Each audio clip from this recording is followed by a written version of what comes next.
Hello and welcome back to our bonus episode for those made to do entrepreneurship. We're joined again with Megan Adams, entrepreneur in residence at Raha Beach Ventures, where we're answering the wildcard question that we proposed to Megan in our main episode.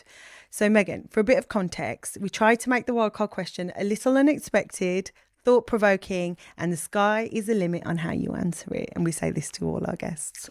I'll repeat the question and then we can dive right in. The MENA region aims to reach 100 unicorns by 2030, with Dubai targeting 30 of them. There are currently only 6 unicorns in MENA, of which 4 are in Dubai. If you had the power to elevate one early stage startup to the $1 billion valuation, which one would you pick and how would you help them scale? And that can be throughout the UAE. So first of all, this is a really rough question. I feel very put on the spot here. No pressure. I wish I could elevate many, many startups to this status. There's so many deserving companies here in the country that are doing amazing work, that are just hustling so incredibly hard. So I wish that I had the power to bring support to each and every one of them. So you're really putting me in a difficult situation here. That said, I am going to choose a company that I think would bring about an impact to additional startups by association. So I'm going to give a bit of a shout out to company Y-Spot with founder Dina Habib. Y-Spot is a startup company that supports placing interns, both high school and university level, within companies here in the UAE. Interns, I believe, are an essential team member for startup companies. This isn't something that I touched on during our previous session, but this is something that I personally am very passionate about. We employ interns at Raha Beach Ventures. I founded our intern program back in 2022.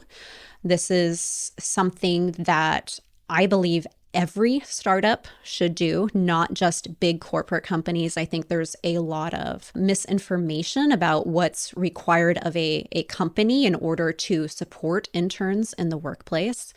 Interns and companies are a very symbiotic relationship. So we talked in our previous section about how startup companies and corporates benefit each other.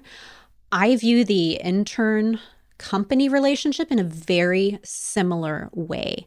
I believe that interns benefit the company just as much as a company benefits interns. And for founders who are transitioning from a corporate world into being an entrepreneur, I think interns bring an additional benefit as well. Let me explain that just really briefly. As an entrepreneur, we talked about the number one trait that you need to be successful is having an intellectual curiosity. As an entrepreneur, you have to constantly be learning and growing. And honestly, this is really overwhelming at first because you're probably, if you're coming from the corporate world, you're coming from being at the top of your game, from being really good at your job.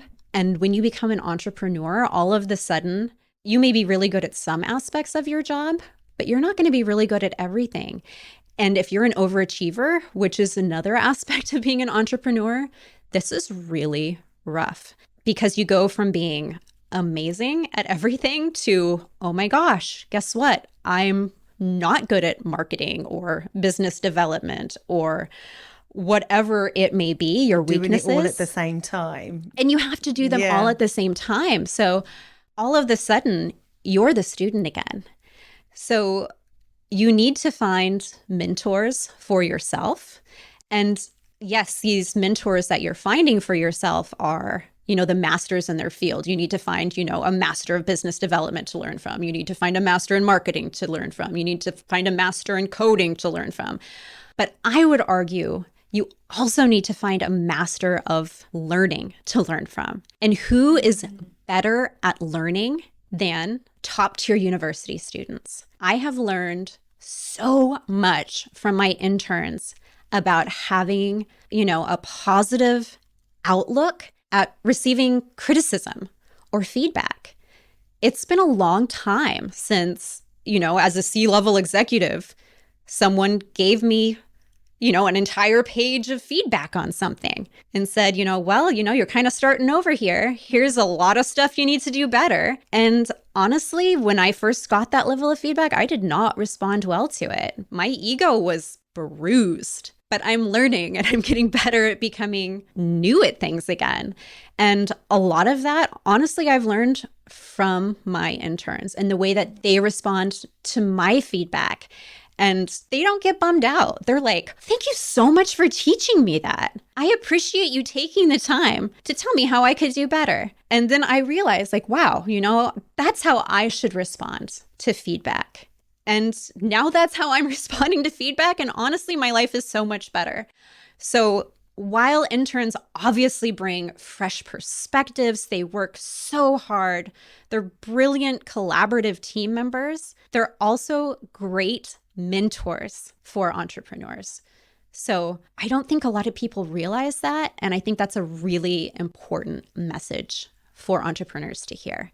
So for that reason, I would nominate again Y-Spot to do well, to succeed, to grow, so that they can help place interns within startup companies, within corporate companies, to bring about those lessons on how to be enthusiastic, positive learners. I really love that. It's a great message. I think there's a beautiful metaphor there about the entrepreneur and the intern who are both at the beginning of their journey. Yeah. And, there's so much space for experimentation and learning and feedback and failure along the way. In a safe space. And granted, they come in at completely different levels of experience, but they are both kind of in the same stage. Yeah. And I think that that's something that unites these two. And I completely join in on the sentiment. I think more founders should take on interns and should give them the chance to join the business and also teach the business and the founder a lot of what they know and what they do best.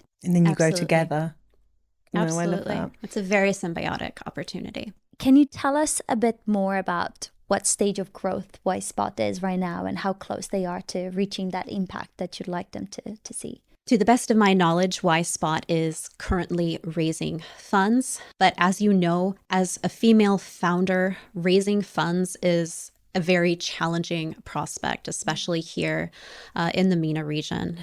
Unfortunately, in 2023, only 23 startups had even one female founder that secured funding. So it's a big challenge. I think this is definitely a topic worthy of further conversation.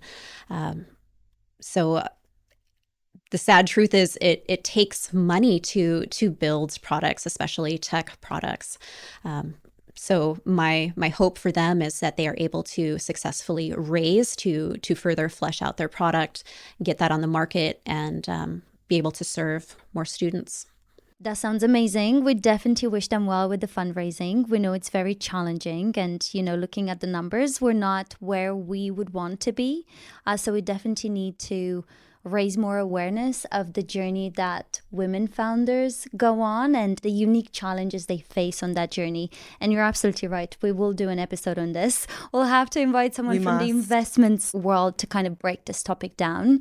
But if anyone is listening right now and they do have a connection or an interest to speak to Y-Spot, maybe do reach out to them. And, through the power of the network, you can open up a lot of opportunities and you can support each other. So thank you for that. Amazing. Thanks, Bianca. Okay, so we really do appreciate you taking the time to talk to us today, and I really enjoyed the conversation. Before we wrap up, we always like to give our guests an opportunity to mention anything that they haven't covered today. Is there anything you'd like to spotlight that you're working on that you think would be good for our listeners to know? Oh, thank you so much. We do have a product launching this quarter, so do please keep an eye out on the Raha Beach website. Really excited about it. This is something we've been building towards for almost 2 years now. It's what Altwork has transitioned into. a really big, passionate project of mine. So please keep an eye out. If you don't have an intern, get an intern. If you want to be an intern, absolutely become one. It will change your life. Thank you so much, you guys, for having me. Amazing. Thank you, Megan. Thanks, Meg, for all your insights. They were brilliant. Thank you for having me.